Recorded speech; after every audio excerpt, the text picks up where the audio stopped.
NRC नाफिज करेंगे वो, और एनआरसी नाफिज करने के पीछे सिर्फ मुसलमानों को टारगेट किया जाएगा। आपको एनआरसी लागू करने का मकसद क्या हुआ? जब आपने एनआरसी नाफिज किया और इस एनआरसी में बहुत सारे लोगों के नाम नहीं आए, हर कम्युनिटी के लोग हैं, तो आप सिर्फ मुसलमानों को छोड़कर हर कम्युनिटी के लोगों को सिटीजनशिप दे देंगे और सिर्फ मुसलमानों को छोड़ देंगे, तो हम ये समझ रहे हैं कि आपके एनआरसी लाने का मकसद सिर्फ और सिर्फ मुसलमानों को टारगेट करना है, मुसलमानों को परेशान करना है, उन्हें गैर मुल्की करार देना है। हम ये समझते हैं कि हिंदुस्तान में जितने भी मुसलमान हैं, कोई भी मुसलमान गैर मुल्की नहीं है, तमाम इसी मुल्क के बाशिंदा हैं, उनके बाप दादा यही पैदा हुए, वो भी यही पैदा हुए। और ये जो कहा जा रहा है कि एनआरसी नाफिज करने के बाद बहुत सारे लोगों के नाम खारिज हो जाएंगे, तो ये एक आम सी बात है। आप एनआरसी नाफिज कर दीजिए, बहुत सारे लोगों के पास अपने बाप दादाओं के कागजात नहीं है, वो कागजात तलाश नहीं कर सकते, वो नहीं ला सकते, तो क्या आप उनको गैर मुल्की करार दे देंगे? अगर वो अपने बाप, अपने दादा, अपने परदादा के कागजात को नहीं जमा करा सके, तो क्या वो गैर मुल्की हो गए?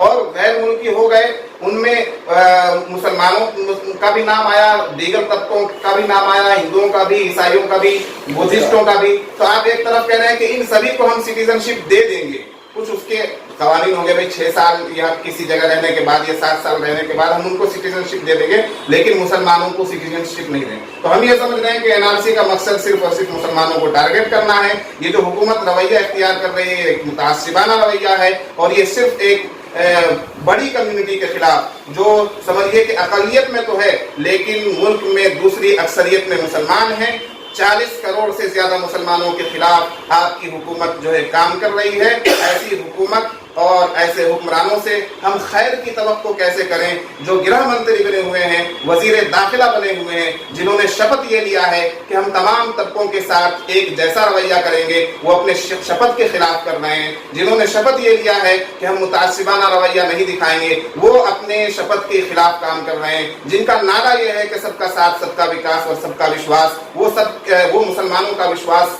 आज घात कर रहे हैं, मुसलमानों के विश्वास को ठेस पहुंचा रहे हैं और सबका विकास नहीं कर रहे हैं।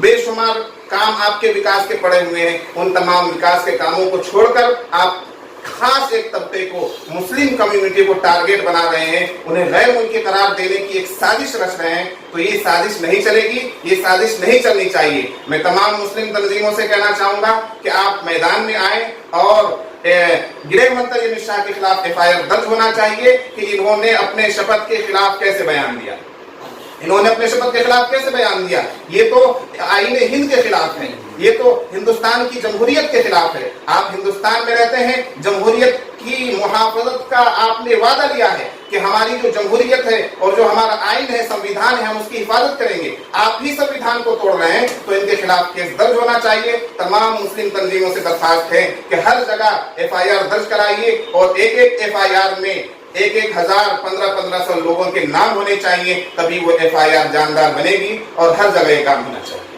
आपने अगर हिंदुस्तान में हुकूमत बनाई है तो ये गैर आईनी तौर पर नहीं बनाई है, आईनी तौर पर बनाई है। आपको हुकूमत दी किसने? हम लोगों ने तो दी है, जनता ने आपको हुकूमत दी है, पब्लिक ने आपको हुकूमत दी है।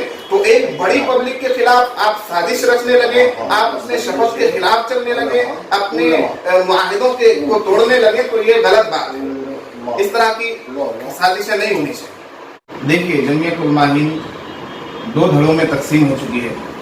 एक जमीयत उलमा मीन है और एक जमीयत उलमा अलिफ है। तो जमीयत उलमा मीन के जो जनरल सेक्रेटरी हैं मौलाना महमूद मदनी साहब, वाकई हालिया उनके बयानात से हमें तकलीफ पहुंच रही है और सारी मिल्लत परेशान है, सारी कौम परेशान है। पहले मौलाना महमूद मदनी साहब के बयानात से हमें बहुत ज़्यादा खुशी मिलती थी। वो एक अच्छी तरह से बयान देते थे, कौम और मिल्लत के हक में उनके बयानात आते थे। बहुत बड़े बड़े उनके काम हैं और उनके अच्छे कारनामे हैं जिन्हें हमें सराहना चाहिए। लेकिन कुछ बरसों से हम देख रहे हैं कि मौलाना महमूद मदनी साहब जो है, एक तरह से कह लीजिए कि या तो हुकूमत की तर्जमानी कर रहे हैं या हुक्मरानों की चापलूसी कर रहे हैं।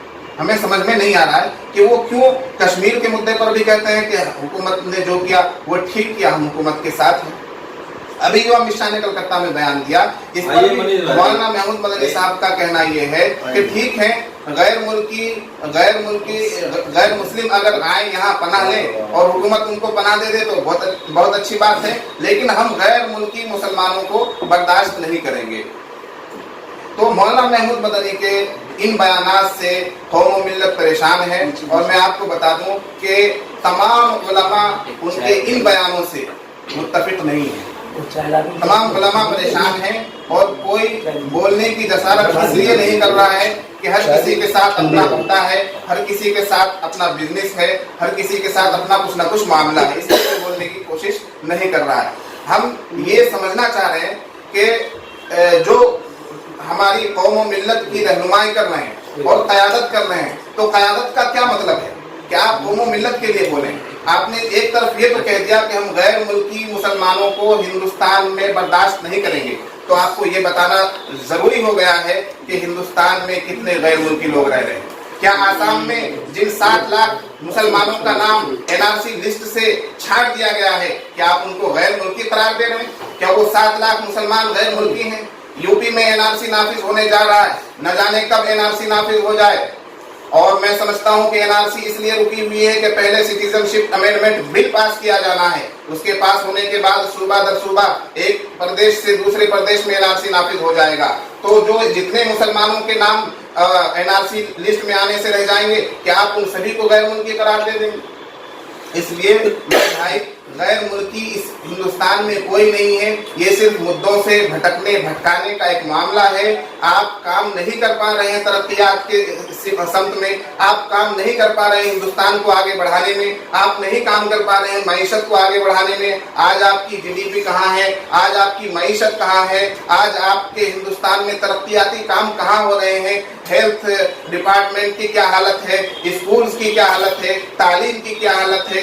یہ تمام اہم مدعوں پر آپ کام نہیں کر پا رہے ہیں، تو اس لیے اب آپ کو ایک بڑا ہوا مل گیا ہے۔ یہ NRC جو ہے ایک بڑا ہوا ہے کہ NRC کرتے رہو، لوگ پریشان رہیں گے، لوگ کاغذات وغیرہ میں ڈاکیومنٹس میں پھنسے رہیں گے، کوئی حکومت سے سوال نہیں پوچھے گا۔ میں کہتا ہوں کہ اس وقت ہمیں مل جل کر سوچنے کی اور سمجھنے کی ضرورت ہے کہ ہم جس ہندوستان میں رہ رہے ہیں، جس ہندوستان کو ہم نے انگریزوں سے آزاد کرایا ہے، اس ہندوستان میں بھائی چارہ آج ہے یا نہیں؟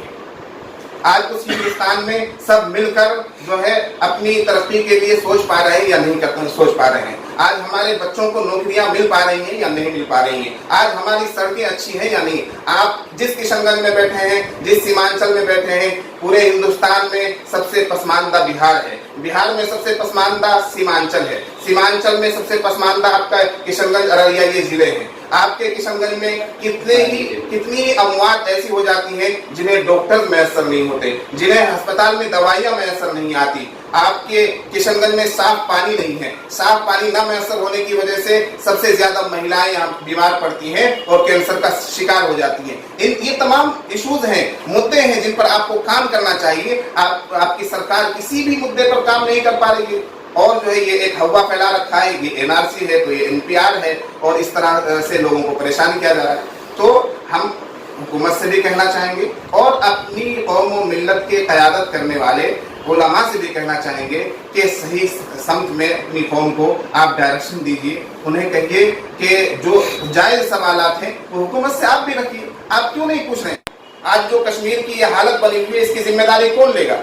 اور اس مدعے کو آپ نے انٹرنیشنل مدعا بنا دیا، آپ جا کر ٹرمپ سے جو ہے کشمیر کے معاملے میں بھیک مانگ رہے ہیں۔ کیا آپ خود مختار نہیں ہیں اپنے ملک کو صحیح سالم چلانے کے لیے؟ کیا آپ خود اس بات اپنے آپ پر آپ کو اعتماد نہیں ہے کہ ہم کشمیر کو صحیح سمت میں کیسے لے جائیں؟